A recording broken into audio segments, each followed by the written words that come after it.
Hey everybody, JSJ's here. Listen, we've all been there, right? Trying to figure out the magic formula to impress that special someone. You try cheesy pickup lines, maybe some awkward magic tricks. Let's just say it doesn't always go as planned. The truth is, guys, those old tricks don't really work. You know what does work? A little bit of psychology. It's like having a secret code to unlock attraction. Today, I'm gonna let you in on 7 psychological hacks to help you step up your game and attract the girl of your dreams. Get ready to take some notes, fellas, because things are about to get interesting. Alright, fellas. First up we have the noble edge effect. This is a good one. Think about it. Have you ever noticed how someone just seems to radiate attractiveness when they're doing something good for others?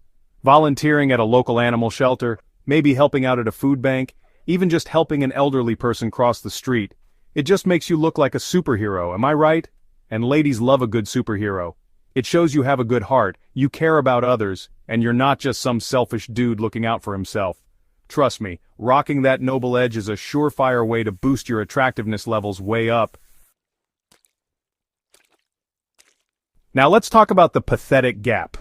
Don't worry, it's not as bad as it sounds. We all have these two sides to us, the hot state and the cold state. The hot state is all about emotions, impulses, that feeling you get when you just gotta have that extra slice of pizza. The cold state is all about logic, reason, and self-control. Now when it comes to attraction, you want to tap into her hot state, because that's where the magic happens. Think about it. Would you rather ask someone out when they're stressed and irritable, or when they're relaxed and having a good time? Exactly. So how do you bridge the pathetic gap? Well, you gotta find ways to create positive emotions and associations. Take her to an amusement park, watch a funny movie together, share some good laughs, anything that gets those happy hormones flowing. Next up, we've got the scarcity effect. This one's all about supply and demand, my friends.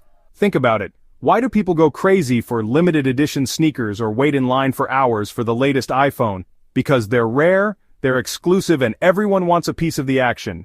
The same principle applies to your love life. You don't want to be just another face in the crowd, you want to be the limited edition, one-of-a-kind prize that she just has to have.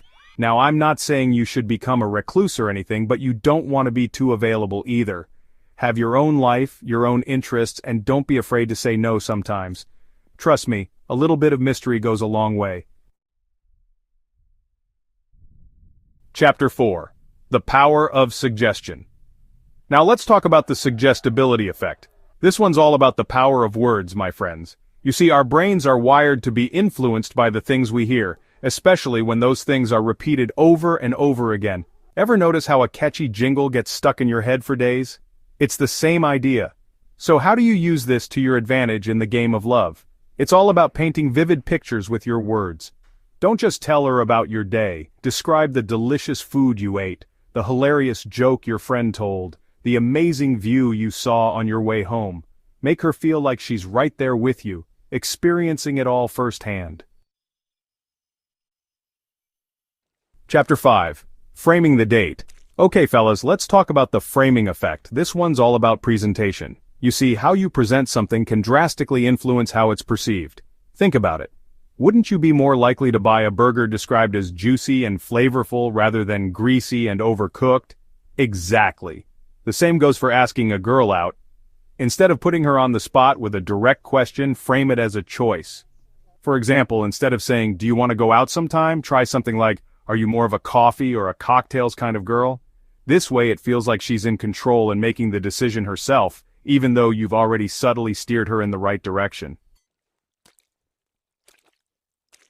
Chapter 6. The Benjamin Franklin Effect. Now here's a fun one. The Benjamin Franklin Effect, you know Benjamin Franklin, right? Founding father, inventor, all-around awesome dude. Well, legend has it that he had this little trick for winning over people who didn't like him. He would ask them for a small favor like borrowing a book or a pencil. Now you might think this would make people dislike him even more, but it actually had the opposite effect. Why? Because when we do something nice for someone, our brains try to justify it by making us believe we must actually like that person. So how do you use this to your advantage? Ask her for small favors related to her interests. Maybe she can recommend a good book, help you with a project, or give you some tips on a hobby you know she's passionate about. Chapter 7. The Peak End Rule. And finally we have the peak end rule. This one's all about making a lasting impression. You see, our brains tend to remember experiences based on two key moments: the most intense point, the peak, and the very end. So even if you have a great time on a date, if it ends on a dull note, that's what she's going to remember. On the other hand, if you can end the night on a high, it will leave her wanting more. This doesn't have to be anything elaborate. Just a simple, genuine compliment, a shared laugh, or a lingering glance can do the trick. The key is to leave her with a sense of mystery and anticipation, so she can't wait to see you again. Until next time, so there you have it, fellas. 7 psychological hacks to help you attract the girl of your dreams. Remember, these are just tools, and like any tool, they need to be used responsibly and respectfully. The goal is to build genuine connections, not manipulate anyone into liking you. Now, if you enjoyed this video, do me a favor and hit that like button, subscribe to the channel, and share it with your friends. And be sure to let me know in the comments what you want to see next, because if you want to grow, you gotta change. Until then, stay awesome.